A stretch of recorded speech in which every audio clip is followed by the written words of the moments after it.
तमाशा सम्राज्ञी विठाबाई नारायणगावकर यांच्या जीवनावर आधारित सिनेमाच्या नावावरून आता वाद पेटलाय। इठा सिनेमाच्या नावाला अखिल भारतीय तमाशा परिषदेने आक्षेप घेतलाय। इठाऐवजी विठा नाव करण्याची तमाशा परिषदेने मागणी केली आहे। विठाबाई नारायणगावकर यांच्या नावाने राज्य शासन दरवर्षी 10 लाख रुपयाचं पारितोषिक देते।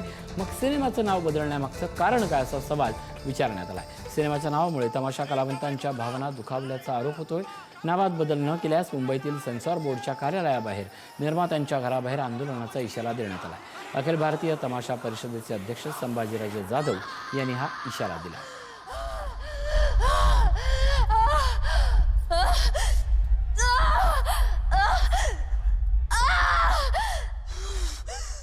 त्यांनी चित्रपट करण्यास आमची हरकत नाही।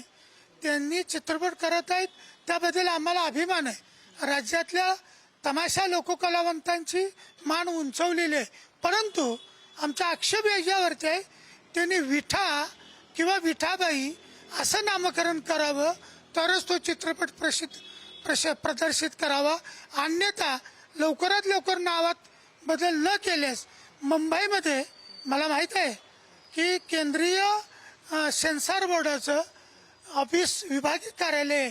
त्या कार्यालयापुढं आमचे सर्व कलावर हजारो कलावंत घेऊन ढोलकी तुंतुन टाळ बाजा लावणी सगळा तिथे दंगा केला जाईल, निदर्शन केली जातील आणि ह्या निर्मात्यांच्या निवासस्थानासमोर सुद्धा तिची निदर्शन केली जातील।